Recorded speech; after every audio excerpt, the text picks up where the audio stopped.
But first, crime and punishment. As crime spikes across this country, Senate Republicans now want answers on one specific case.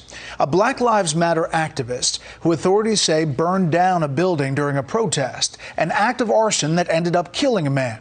The senators want answers about why the arsonist received the sentence he received, much lower than standard.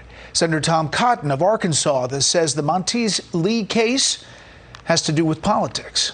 Congressional correspondent Aisha Hasni is on Capitol Hill with the story. Good evening, Aisha. Good evening to you, Brett. That's right. We've heard from Senators Cotton and Hawley already about this, and now we're hearing from Minority Leader Mitch McConnell, who has also taken issue with this particular case, calling this reduced sentencing totally inappropriate.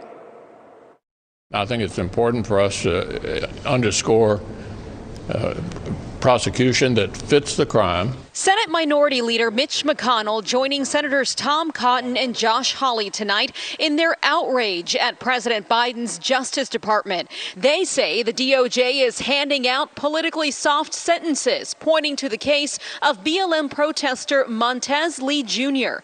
The 26-year-old Minnesota man broke into a Minneapolis pawn shop during a 2020 riot and set the business on fire. He was heard saying, "We're going to burn this expletive down."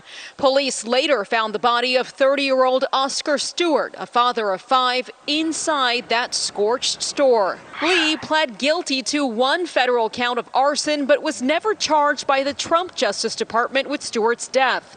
He could have received up to 20 years in prison, but the Biden Justice Department argued for leniency, writing, "Mr. Lee does not appear to pose a danger to the public, despite a rap sheet of burglary, theft, assault, and violating a no-contact order."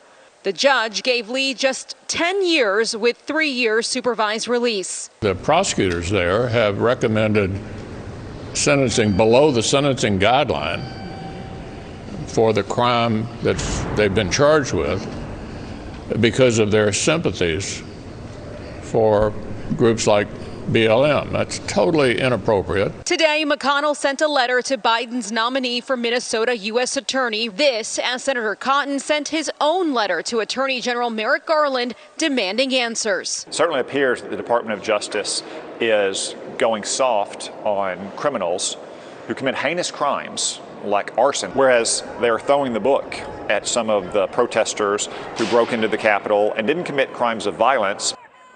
So, Brett, we're told that A.G. Garland is aware of Senator Cotton's letter tonight, but so far it's been radio silence from the DOJ and from the U.S. Attorney's Office in Minneapolis. Brett. We'll keep